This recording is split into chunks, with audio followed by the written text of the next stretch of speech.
Again this year, the Minnesota Chamber members will be asking many of the questions of our leadership panel. And we're going to have our first of several questions tonight coming from right in the middle of the room. You can kind of see out there in the darkness. Our first question is related to business taxes. And Jennifer Byers is out there with our first question. Jennifer? Okay, thank you. Hello, my name is Jared Aller-Heiligen. I'm the managing partner of Grant Thornton in Minneapolis. Thank you for taking my question. Most business leaders consider the cost of doing business in Minnesota to be high in comparison to other states. Taxes paid by Minnesota businesses have helped, in part, produce a large state surplus.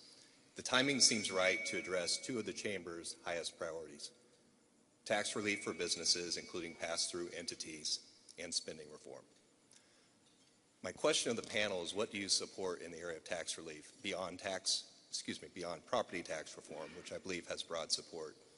And in the area of spending, is there a commitment to slow down the rate of spending growth in the next biennium?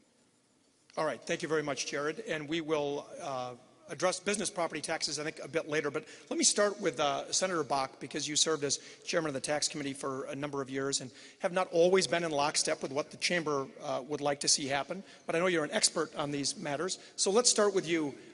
Aside from business property taxes, are there other things that the legislature can do to lower or reduce the burden on Minnesota businesses? Well, thank you, Tom, and thank all of you for being here, and thank you for acknowledging the chamber is not always right.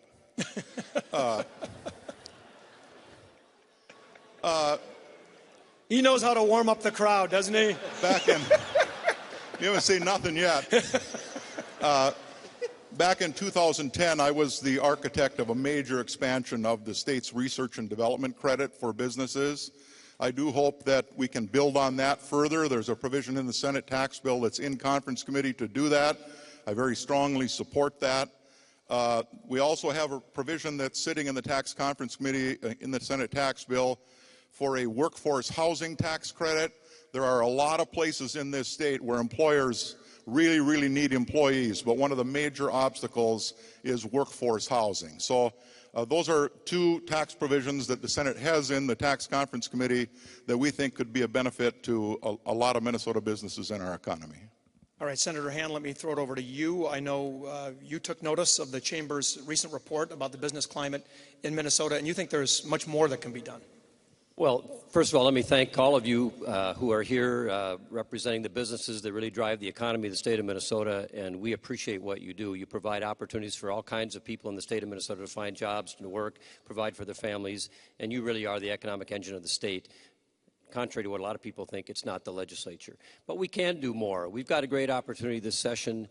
We've got a surplus. It's time to look at our tax structure and talk about reducing taxes. I think it's important to get the money that we have in the surplus back into the people who can use it to help drive the economy, make it improve. I think our state has got a long ways to go to become competitive.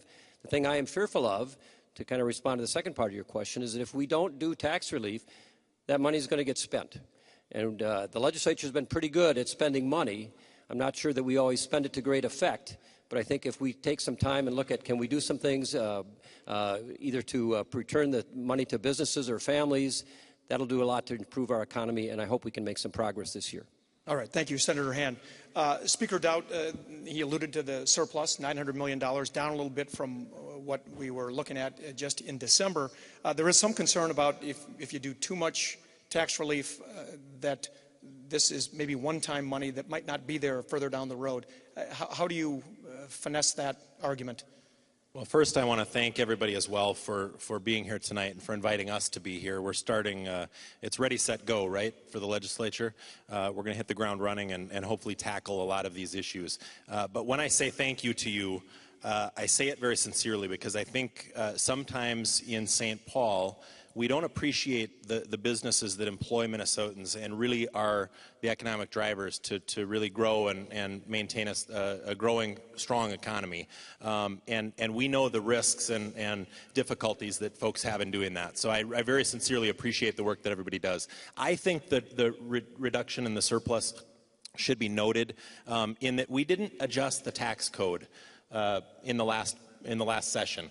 So this is the first time we've seen that the tax increases, the huge tax increases that Democrats put in place in the previous biennium, have now started to have a negative impact on our economy. And that should be noted. And we should use this as a wake-up call to make our tax code in Minnesota more competitive. And we shouldn't use businesses as a whipping boy to criticize when they're the ones who actually are growing and creating the jobs that Minnesotans really want and need. So as far as what we would do, we've got kind of all of the above in our tax bill, and the $900 million is going to make it a little more difficult, down from $1.2 billion to accomplish all of that. But we're going to try to do as much as we can, and it needs to be a balanced bill as well. To the second part of the question, I want to note what it means to have a Republican majority in the Minnesota House. And the question was, or the comment was about what are you going to do to control the spending in the state of Minnesota. The previous biennium spending was 11%. This budget, just under 5%, and it was the second lowest spending increase in 50 years. And that's what it means and why it's so important to have a Republican majority in the House. Representative Thiessen, it's to take a stab in the dark. I bet you have a different view on this.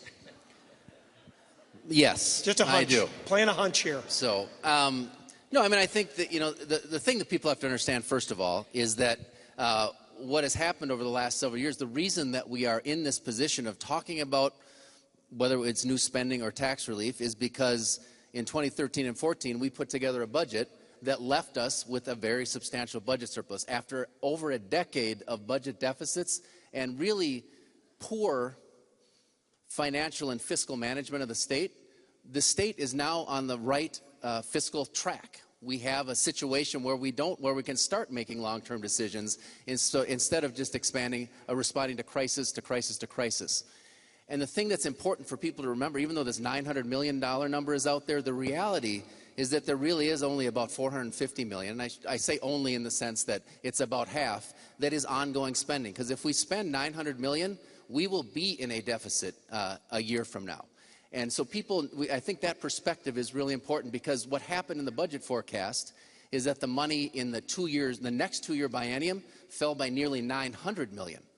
And so if we want to keep this fiscal course in order and we don't want to go back to a situation where we either have to look at drastic spending cuts or the alternative, we need to be prudent this year. The thing that concerns me about it is the speaker was quoted in the Moorhead paper, the Fargo Forum, just this last week, saying we're going to go ahead with our $2 billion in tax cuts, even though we only have $900 million to spend. That's the kind of stuff that is bad fiscal planning. That's the kind of stuff that gets the state in Minnesota in trouble. That's the kind of thing that you would never, ever, ever do in any of your single businesses. So when we talk about this, from my perspective, we ought to be talking about making sure that the middle class is doing well and ordinary Minnesotans are doing well. And to me, that if we're going to do tax relief, we ought to be focused on things that are going to help middle-class Minnesotans eliminate the squeeze that they've been under. And so that will be our priority as we go into this legislative session in terms of taxes. All right. Thank you all for those responses.